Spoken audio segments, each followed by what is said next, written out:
Pelabuhan Hodeida di Yaman menerima pengiriman pertama sejak mendapat serangan balasan pesawat tempur Zionis. Pelabuhan Yaman Barat beroperasi 24 jam setelah serangan Israel. Pelabuhan ini menerima pengiriman pertamanya sejak menjadi sasaran serangan ganas Zionis pada akhir pekan lalu. Pada malam hari tanggal 23 Juli, terdapat sebuah kapal yang membawa 514 kontainer barang dan satu lagi membawa sekitar 20.000 ton besi tiba di pelabuhan. Dikutip dari berita lokal mengatakan bahwa Pelabuhan Hodeida bekerja normal sepanjang waktu dalam menerima semua kapal dan meningkatkan kerja serta koordinasi untuk mengimbangi semua kapal.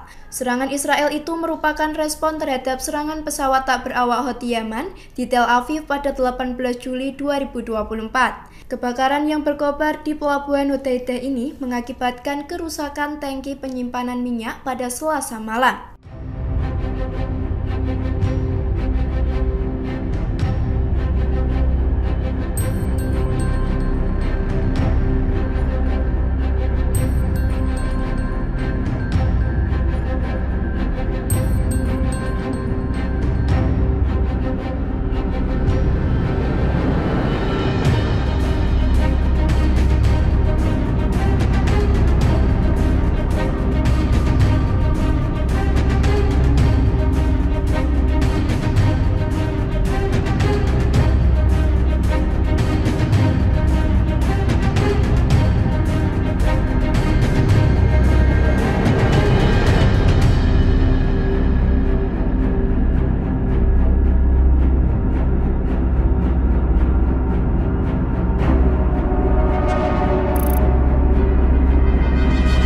Download Tribun X sekarang, menghadirkan lokal menjadi Indonesia.